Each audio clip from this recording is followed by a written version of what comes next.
Tidak bisa. Terima kasih rekan-rekan wartawan.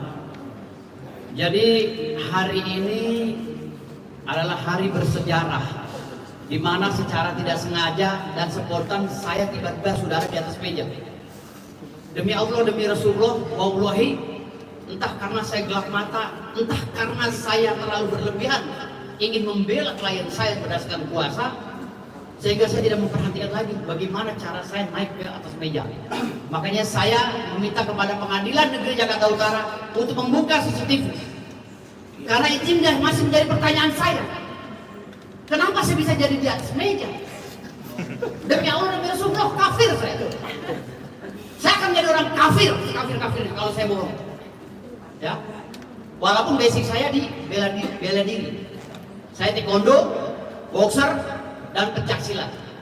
Tapi saya nggak tahu cara saya naik bagaimana. Karena itu posisi sempit. Di belakang meja, di belakang kursi, di sananya pengacara semua. Ini yang menjadi pertanyaan saya, mengagitasi pikiran saya. Ya. Yang kedua, Hotman Paris dalam melakukan dugaan pelecehan seksual terhadap Iklim Hakim. Saya tidak pernah biasa pakai inisial, ya, ingat. Hotman, kau dengar? Saya pengacara tidak pakai inisial dari dulu. Ya, Hotman Paris dalam melakukan dugaan pelecehan seksual menakut-nakuti Iklim Hakim dengan pengakuan bahwa dia adalah orang yang sangat ditakuti di Indonesia. Disegani. Karena Iklim Hakim ini orang yang lemah dan orang biasa, akhirnya dia menyerahkan sawah sepetaknya kepada Hotman Paris dengan berbagai trik dan intrik. Lalu karena perjanjiannya tidak sesuai, sawah sepetaknya hanya dihargai 4,5 juta. Dari beberapa kali sawah sepetaknya digarap oleh Hotman Paris, makanya beliau Iklim Hakim datang ke Bang Rasman untuk meminta perlindungan hukum. Lantas entah bagaimana sepulangnya dari konferensi pers, ya, Iklim Hakim dengan Bang Rasman Al-Nasution, lalu dia berubah dan membuat berita dan cerita seakan mereka berpacaran yang romantis. Ini kezaliman yang luar biasa yang diduga dilakukan oleh Hotman Paris dan Iklim Hakim. Hotman Paris, saya ini adalah ketua umum relawan militan Prabowo sejak 2014 dan 2019.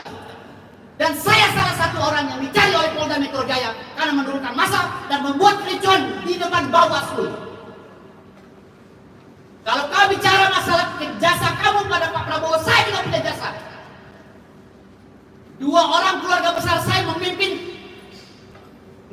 komisi. 2 orang saudara saya memimpin Mahkamah Konstitusi dan menorehkan sejarah di bangsa Indonesia bahwa bagaimana penegakan hukum di Mahkamah Konstitusi. Sampai saat ini keluarga saya masih ada yang jadi hakim agung di Mahkamah Agung. Tapi saya tidak pernah bawa itu. Ya, karena saya mau semuanya ini berjalan dengan rule dia, sesuai dengan disiplin ilmu yang kita punya. Buat apa kita bawa Pak Prabowo untuk melecehkan seksual orang, untuk melecehkan seorang wanita? Banyak lagi laporan-laporan wanita lain atas perbuatan kau, Hotman Paris. Ya, ini yang mau kita bongkar, ini kebijakan kamu menakut-nakuti masyarakat. Sekarang kamu dekat dengan Pak Prabowo, lalu kau perbuat dengan tindakan asusila terhadap seorang wanita. Ini yang mau kita buktikan di persidangan. Kau bawa nama dekat dengan Kapolda dan lain-lain. Ini yang mau kita bongkar. Kau dekat dengan Bang Otto Hasibuan. Ini yang mau kita bongkar. Kedekatan kau ini kau jadikan modus untuk melecehkan wanita secara seksual. Ini yang mau kita bongkar. Kami punya ibu, kami punya adik perempuan, kami punya kakak perempuan. Jangan sampai jadi korban kau, Hotman Paris.